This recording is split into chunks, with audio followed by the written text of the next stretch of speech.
Krishna Radhe Radhe friends, जय बजरंग बली। आज के वीडियो में मैं आपको मंगलवार की उद्यापन विधि बताने वाली हूँ। मंगलवार का व्रत का उद्यापन दो तरीके से आप कर सकते हैं।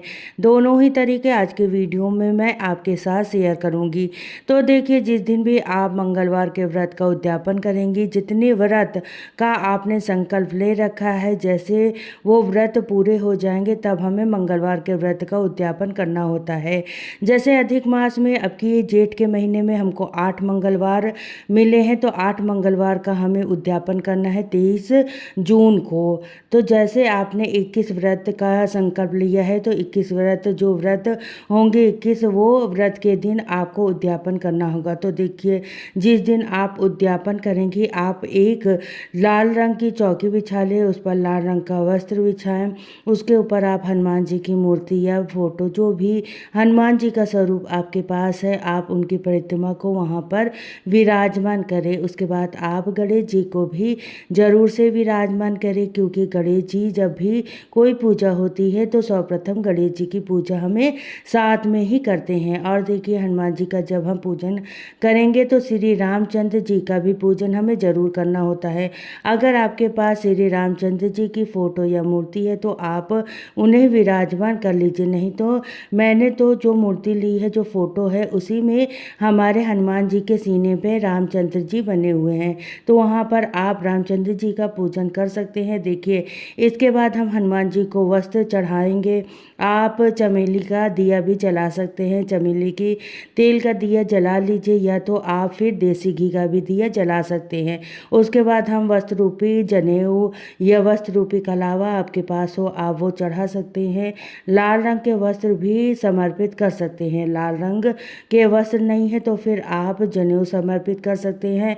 हनुमान जी को चोला भी चढ़ाया जाता है। तो देखिए, जो ये ऑरेंज कलर का जो सिंदूर आता है, उसमें चमेली का तेल डालकर हनुमान जी को चोला चढ़ाया जाता है। लेकिन हनुमान जी को चोला औरतें नहीं चढ़ाती, यानी महिलाएं कभी भी हनुमान जी को चोला नहीं चढ़ाया जाता है। पुरुष हनुमान जी को चोला चढ़ाते हैं। तो हम सिर्फ हनुमान जी के चरणों में या तो उनके मस्तक पर आप सिंदूर लगा देंगे। और अगर आप पुरुष हैं तो फिर आप हनुमान जी को आप चोला चढ़ा सकते हैं। और श्री रामचंद्र जी का भी पूजन हम साथ साथ में करना होता है। तो देखिए, पूजा बिल्कुल भी साधारण विधि से हम करेंगे, जैसे हम हर व्रत में करते हैं। मंगलवार के जब व्रत कर लेते हैं तब आपको जैसे पूजा की है, सेम उसी तरीके से आपको पूजन करना होता है। तो देखिए, पूजा में आप हाथ जोड़कर हनुमान जी से प्रार्थना करें कि हे हनुमान जी महाराज, मैंने आपके व्रत का संकल्प लिया है, उतने व्रत आज मेरे पूरे हो गए हैं, तो आज मैं आपसे व्रत का उद्यापन करना चाहता हूँ। कृपया आप उद्यापन में मेरी सहायता करें, मेरा उद्यापन स्वीकार करें और मनोकामनाओं को पूर्ण करें। इसके बाद हम हनुमान जी को तुलसी पत्र अर्पित करेंगे। तुलसी पत्र के बिना हनुमान जी भोग स्वीकार नहीं करते हैं। तो तुलसी पत्र में आप राम नाम लिख सकते हैं। मैंने पीपल के पत्ते पर राम नाम लिखा है। आप पीपल के पत्ते की माला बना के भी आप हनुमान जी को चढ़ा सकते हैं। इससे भी हनुमान जी बहुत ज़्यादा प्रसन्न हो जाते हैं। इसके बाद हम भोग समर्पित करना है। तो देखिए, हनुमान जी के व्रत में आप यथासंभव केले का भोग जरूर से समर्पित करें और चूरमे का भोग जरूर से समर्पित करें, यानी मीठा का भोग समर्पित किया जाता है। आप बूंदी के लड्डू, आप बेसन के लड्डू भी ले सकते हैं। तो जिस दिन आप उद्यापन करें ना, उस दिन कम से कम आपको 1.25 किलो चूरमा जरूर से जरूर भोग में चढ़ाना होता है। चूरमा ले सकते हैं, जलेबी ले सकते हैं, बूंदी ले सकते हैं, लड्डू ले सकते हैं, लेकिन देसी घी के ही होने चाहिए।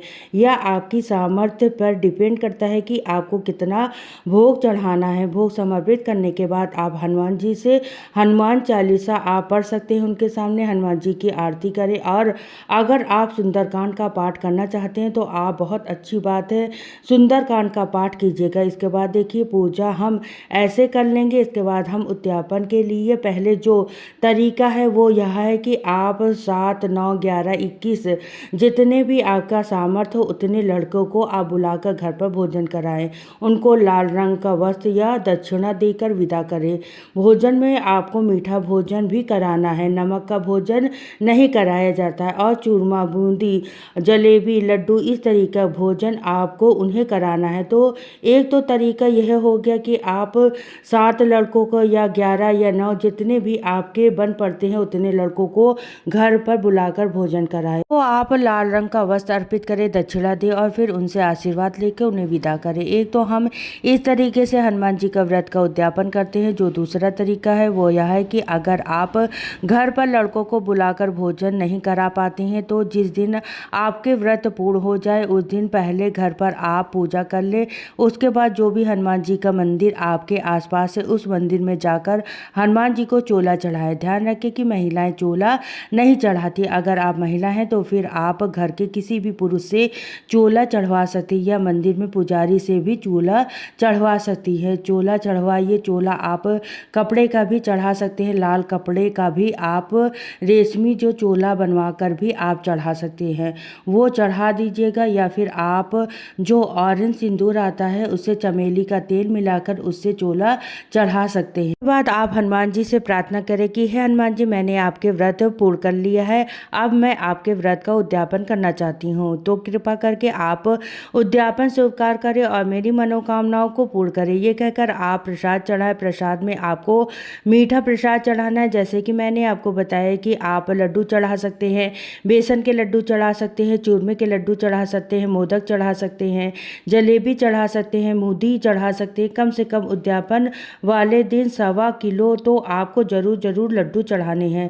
ज़्यादा आप अपनी सामर्थ्य के हिसाब से देख लीजिएगा कि आपको कितना चढ़ाना है। हनुमान जी को भोग चढ़ाने के बाद आप प्रसाद सभी में बांट दें। हो सके तो आप लड़कों को जरूर दें। आप ये प्रसाद और जो भी वहाँ पर हैं उन पर सभी को आप प्रसाद बांट दें। इस तरीके से आपका बहुत ही सरल विधि से मंगलवार का उद्यापन हो जाएगा। और हाँ, जब भी आप मंगलवार के व्रत करें, हनुमान जी की पूजा करें या उद्यापन करें, आप श्री रामचंद्र जी का जयकारा जरूर लगाइए। भगवान श्री रामचंद्र जी का ध्यान करके जरूर से आप उनसे जयकारा लगाइए। इसके साथ ही जिस दिन भी आप मंगलवार का उद्यापन करें तो अगर आपके आसपास को कहीं पर बंदर मिल जाते हैं तो आप उन्हें केले जरूर से खिलाकर आ सकते हैं और साथ में आप हो सके तो गुड़ चना भी खिलाकर आ सकते हैं। केले हनुमान जी को अति प्रिय होते हैं तो आप केले बंदर को जरूर से खिला के आइए। फ्रेंड्स, इस तरीके से आप बहुत ही सरल विधि से मंगलवार के व्रत का उद्यापन कर सकते हैं। और देखिए, जब भी आप